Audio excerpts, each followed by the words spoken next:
প্রধান উপদেষ্টা ডক্টর মোহাম্মদ ইউনূসের কাছে সংস্কার প্রতিবেদন জমা দিলেন ৪ কমিশন প্রধান।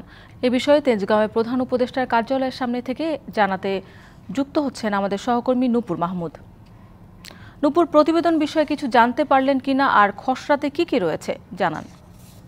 ধন্যবাদ আপনাকে। আপনি যেমনটি বলছিলেন, আজকে কিন্তু প্রধান উপদেষ্টার কার্যালয়ের সামনে আমরা দাঁড়িয়ে আছি এই মুহূর্তে।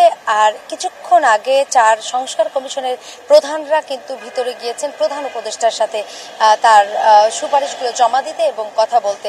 তো এখন পর্যন্ত তারা যেহেতু বের হয়নি, আমরা আসলে জানতে পারি নাই যে ভিতরে কি সুপারিশমালা জমা দিয়েছেন। তবে আমরা বেশ কিছু সুপারিশমালার কথা আগে থেকে শুনেছিলাম বা গুঞ্জন ছিল যে সুপারিশমালাগুলো ৪টি কমিশন দেওয়ার কথা আছে। তো তার মধ্য থেকে আজকে আপনি জানেন যে ৪টি কমিশনের প্রধানরা এসেছেন, সংবিধান কমিশন এবং পুলিশ কমিশন, সংস্কার কমিশন এবং নির্বাচন সংস্কার ব্যবস্থাপনা সংস্কার কমিশন এবং দুদক সংস্কার কমিশন। এই ৪ জনেই কিন্তু প্রধান উপদেষ্টার কাছে এসেছেন তাদের সুপারিশমালাগুলো জমা দিতে।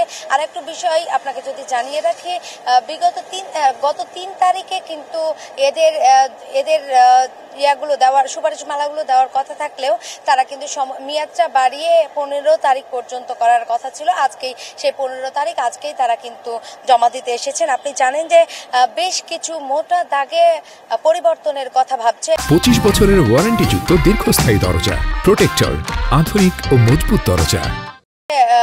এই সংস্কার কমিশনগুলো বিভিন্ন অংশীজন সুধীজনের মতামত নিয়ে কিন্তু বিভিন্ন মতামত নিয়েই কিন্তু আজকের যে সুপারিশমালাগুলো সেগুলো কিন্তু জমা দেওয়ার কথা। আর সেই জমা দেওয়ার যে সুপারিশমালাগুলোতে ছিল সেগুলো কিন্তু মোটা দাগেই পরিবর্তনের কথা ভাবছে। আমরা কিন্তু এর আগেও গুঞ্জনে শুনেছি বা দেখেছি। তো এর মধ্যে যেমন আরেকটি বিষয়, দুদক থেকে যদি আমরা বলি যে দুদক থেকে কিন্তু অনেক দুর্নীতির বিষয় নিয়ে বিভিন্ন এর আগে আলোচনা ছিল। এই বিষয়গুলো নিয়েও কিন্তু তাদের সুপারিশে কিন্তু আছে আর সেগুলো জমা দিবেন। যেমন আরেকটি বিষয় ছিল যে নিয়োগ প্রক্রিয়ায় যে দুর্নীতি বা বিভিন্ন এলিগেন্স ছিল, এগুলোই কিন্তু তারা সুপারিশ বিভিন্ন অংশীজন মতামত দিয়েছেন যে এগুলো পরিবর্তন আনলে হচ্ছে যে কিছু পরিবর্তন আসবে, যার জন্য তারা কিন্তু দুদক থেকে কিন্তু এরকম কিছু সুপারিশমালা রেডি করেছেন এবং নির্বাচন ব্যবস্থা সংস্কার কমিশন যেটা করেছেন সেটি আমরা কিন্তু জানি যে আদালতের রায়। নূপুর, আপনাকে ধন্যবাদ।